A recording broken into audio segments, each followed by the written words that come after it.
સુરત શહેરમાં બેફામ બન્યા કાર ચાલકો.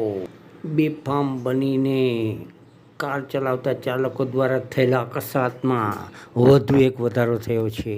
લાલ દરવાજા વિસ્તારમાં સર્જાયેલા અકસ્માતમાં સીસીટીવી સામે આવ્યા છે. ફૂલ સ્પીડે કાર ચલાવતા એકે આગળ બાઇક પર જઈ રહેલા પરિવારને ઉડાવ્યો. ત્યારબાદ કાર ચાલક નાસી ગયો હતો. અફરાતફરીનો માહોલ જામ્યો હતો.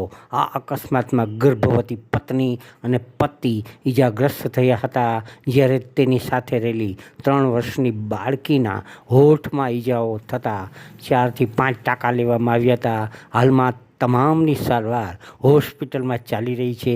આ મામલે મહિધરપુરા પોલીસ સ્ટેશનમાં ફરિયાદ નોંધવામાં આવતા કાર ચાલક વિરુદ્ધ ફરિયાદની નોંધીને શોધખોળ હાથ ધરવામાં આવી છે.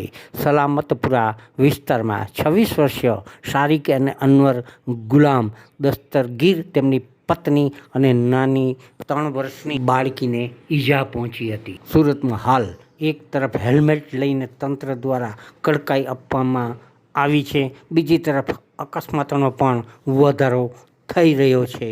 હવે જોવાનું રહેશે કે પોલીસ કાર્યવાહી શું કરે છે.